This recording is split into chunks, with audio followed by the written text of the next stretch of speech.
Hello' guys নমস্কাৰ। মই আজি ব্ৰইলাৰ বনাম। বইল চাব আপোনালোকে, বহুত মানুহ নবনায়, ফ্ৰাই খায়। আজি চাব আপুনি মই বইল বনাম কেনেকুৱা লাগে। ঠিক আছে, এতিয়া আদা ৰচুন পিচি ল'লোঁ, পিচিম আৰু এতিয়া দি আছোঁ। আদা ৰচুন আৰু জলকীয়া দুটা, কিমান জাল হ'ব নাজানো, মানে হ'ব জাল। পিচি আছোঁ, এতিয়া হৈ গ'ল। এইটো পিছত আকৌ বিলাহী পিচি ল'লে, এয়া হয় ব্ৰইলাৰ মাংস।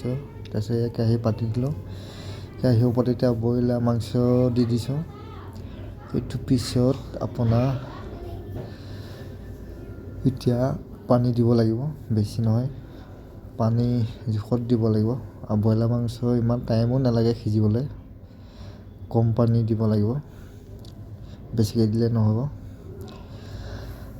তাৰপিছত বইল বনালে মানে কি হয়, মানে পানী কমটি কৰিব লাগিব, মানে পানী শুকুৱাই দিব লাগিব, তেতিয়াহে খাই ভাল লাগিব, তেতিয়াহে বইল ভাল লাগিব, নহ'লে ভাল নালাগে পানীতে। আপোনাৰ বইল বনালে পানী শুকুৱাই দিব লাগিব, অকণমান পানী থাকিব, মানে গ্ৰেভি মানে পানী থাকিলে ভাল নালাগে। সেইকাৰণে আপোনালোকে কোচিছ কৰিব কেনেকুৱা লাগে ব্ৰইলাৰ মাংস বইল। ইয়াত নিমখৰ লগত মানে এনেই 10-15 মিনিট উতলাই পেলাম, মানে পানী এয়া উতলি গ'ল।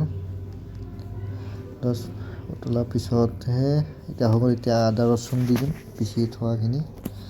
এইটো পিছত আপোনাৰ এয়া দি দিছোঁ। এইটো পিছত আপোনালোকে চাব কেনেকুৱা লাগে, আপোনালোকেও ঘৰতে বনাই চাব। সদায় আমি তেল ফ্ৰাই খায়ে থাকোঁ, কেতিয়াবা টাইমে মানে আমিও এনেকৈ বইল খাব লাগে, পেটৰ কাৰণে ভাল।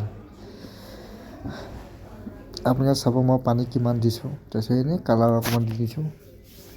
পানী বেছি দিব নালাগে, ব্ৰইলাৰত কেলৈ সোনকালে সিজে মাংসটো, সেইটো কাৰণে। ইয়াৰ ওপৰত এতিয়া দি দিম বিলাহী পিচি থোৱা, লোকেল বিলাহী হয় আকৌ, সেইটো কাৰণে এনেকুৱা লাগিছে কালাৰ। সেইটো পিছত আপোনাৰ এয়া হৈ গ'ল। তাৰপিছত চাওক আপোনালোকে কেনেকৈ পানী শুকুৱাই দিছোঁ মই, পানী নাথাকে, গ্ৰেভিয়ে থাকিব, তেতিয়াহে খাই ভাল লাগিব আপোনাৰ।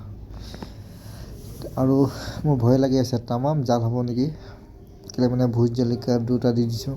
তাৰপিছত আকৌ এয়া হ'ল আৰু হৈ গ'ল। চব কেনেকুৱা লাগিছে আপোনাৰ, বেয়াও নহ'ব, মানে খাই টেষ্টি লাগিব।